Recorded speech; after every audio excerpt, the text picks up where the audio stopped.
À 7h30, Clémence, qui fait du rugby, entre dans un bus. Pour le collège. Dans le bus, les insultes commencent. Le rugby, c'est pas pour les filles. Espèce de garçon manqué. C'est quoi ton problème? T'as peur des filles en short? Non, de toute façon, t'es pas assez forte pour plaquer les garçons. J'en serais pas si sûre si j'étais toi. Un cours de PS.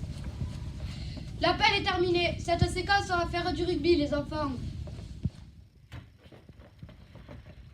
Alors, tu vois? Je savais pas que tu savais plaquer aussi bien.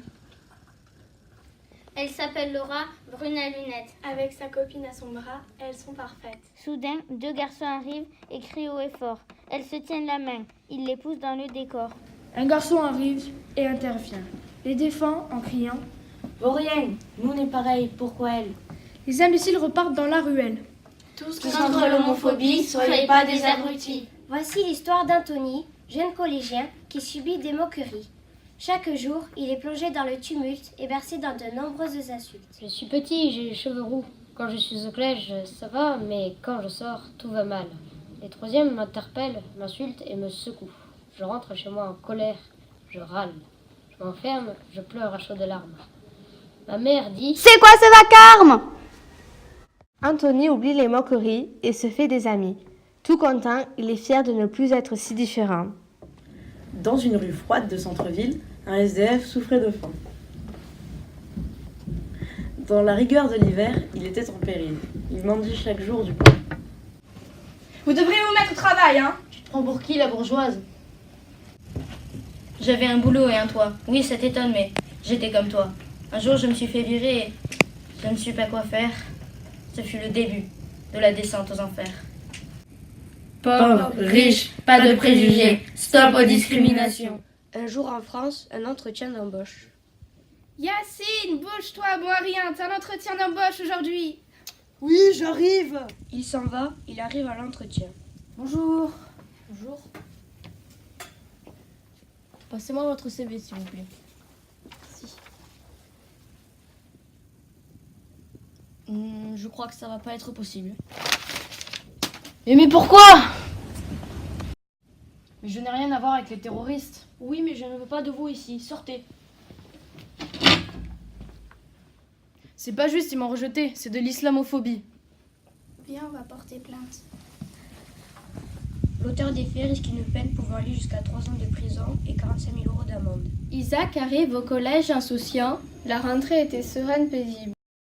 Au sport, au vestiaire, l'école de David devient visible. Tim va le répéter aux filles en se moquant. À la sortie des classes, les filles l'embêtent. De retour à la maison, sa mère s'inquiète. Elle trouve quelque chose de bizarre chez lui. Il parle des insultes, se confie toute la nuit. Le lendemain, sa mère va se plaindre. La CPE comprend le problème et va le dire aux élèves. Isaac trébuche et tombe. Les élèves le relèvent.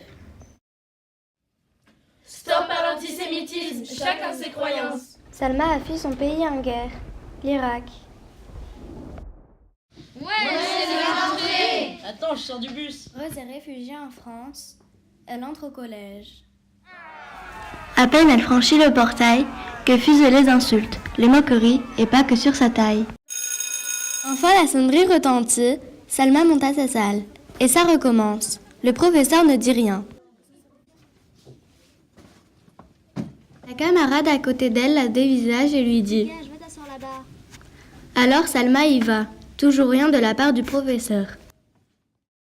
Elle s'assoit l'air de rien, des avions en papier lui atterrissent sur la tête. C'est la fin des cours. Elle va boire et un élève lui lance de l'eau à la figure.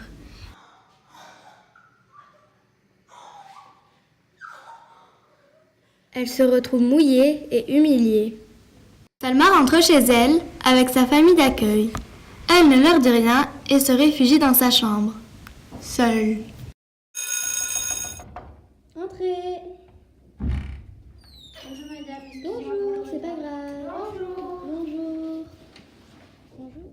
Au bout de quelques mois, je me suis fait beaucoup d'amis et je suis très appréciée par ma classe.